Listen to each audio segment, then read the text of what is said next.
आजच्या या व्हिडिओमध्ये तुम्हा सर्वांसाठी मी घेऊन आलेले आहे रिव्ह्यू रूम हीटरचा। भरपूर थंडी पडलेली आहे, तर रूम हीटर कोणत्या कंपनीचं वापरायचं, ते कुठून ऑर्डर करायचं आणि ते कसं वापरायचं, संपूर्ण माहिती या व्हिडिओमध्ये आहे। मी स्नेहा, तुम्हा सर्वांचं स्वागत आहे स्नेहा आणि बरंच काही मध्ये।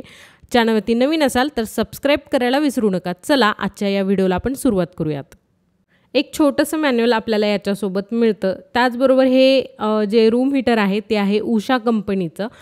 खूप चांगली नोन कंपनी आहे आणि याच्या प्लगबद्दल सुरुवातीला मी सांगेन की हे प्लग जे आहे ते 16 एम्पियरचं आपल्याला सॉकेट लागणार आहे। हे प्लग लावण्यासाठी 16 एम्पियरचं सॉकेट जर नसेल तर तुम्ही ते इलेक्ट्रिशियनकडून बसवून घेऊ शकता। एक छोटासा बोर्ड ते बसवून देतील तुम्हाला।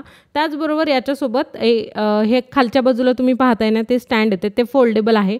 पाहिजे तेव्हा तुम्ही त्याला असं बाहेर काढू शकता आणि असं बंद देखील करू शकता। याचा वापर करतो जेव्हा आपण याला हीटरला ऑन करतो ना तेव्हा, कारण की खालून जास्त काही गरम होऊ नये, हवा खेळती राहावं याच्यासाठी हे स्टँड आहे। त्याचबरोबर इथं जे तुम्हाला कॉईल दिसत आहेत ना स्प्रिंगसारख्या, त्या गरम होतात जेव्हा आपण हीटर ऑन करतो। आणि बॅक साईडला तुम्हाला 2 छोटे छोटे फॅन्स दिसतील आतमध्ये।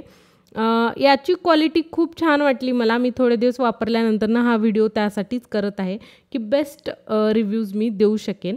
इथं 2 बटन्स आहेत। एक बटन आहे फॅनसाठी, हा छोटा बटन, आणि जो मोठा बटन तुम्हाला दिसतोय जो रेग्युलेटरसारखा आहे आपल्या फॅनच्या, तर त्या हीटची क्षमतासाठी आहेत, म्हणजे तुम्हाला किती हीट हवी आहे, कमी जास्त किंवा खूप जास्त, त्यासाठी। त्याचबरोबर इथं स्पष्टपणे याच्यावरती लिहिलेलं आहे की याला कोणतंही कवर घालू नकात। आपल्याला फ्रीजला किंवा कोणत्याही वस्तूला कव्हर चढवायची सवय असते, तर याला कोणतंही कव्हर घालायचं नाही असं इथं स्पष्ट सांगितलेलं आहे। कारण की ऑब्व्हियसली हे हीटर गरम होत असतं आणि त्याच्यामुळं काही धोका होण्याची शक्यता असते।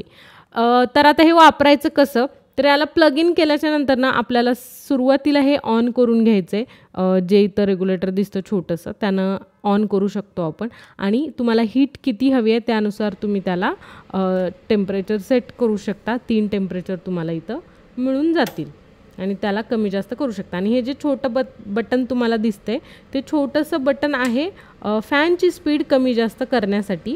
याच्यामध्ये जे फॅन आहेत, ज्या फॅनमुळं गरम हवा पूर्ण रूमभर होते, त्या फॅनसाठी। आणि इथं जे तुम्हाला लाल लाईट दिसत आहे ते ह्याचं इंडिकेटर आहे की आता तुमचं हीटर सुरू झालेलं आहे, म्हणजेच तुम्ही प्लग इन केलेला आहे। त्याचबरोबर या हीटरला तुम्ही मागे आणि पुढे स्पेस सोडायला हवा। रूमला गरम करण्यासाठी याला मागच्या साईडनं व्हेंटिलेशनची गरज असते, कारण की याच्यामध्ये हवा बाहेरच्या मागच्या बाजूनं आतमध्ये येते आणि मग ते पुढून गरम होऊन हवा बाहेर येत असते। तर मागच्या आणि पुढच्या दोन्ही बाजूने भरपूर स्पेस तुम्ही सोडायला हवा जेव्हा आपण हे वापरत असतो तेव्हा। त्याचबरोबर हे मी ऑर्डर केलं होतं ॲमेझॉनवरून आणि हे 2,500 रुपयाला मला मिळालं होतं। ऑफर्समध्ये तुम्हाला हे कमी किमती देखील मिळू शकतं। याची लिंक मी डिस्क्रिप्शन बॉक्समध्ये देत आहे, तिथून तुम्ही ऑर्डर करू शकता। असे बरेच व्हिडिओ रिव्ह्यूजचे चॅनलवरती अवेलेबल आहेत, तर ते देखील नक्की पहा। आपण भेटूयात अशाच आणखीन एका व्हिडिओमध्ये। तोपर्यंत नमस्कार।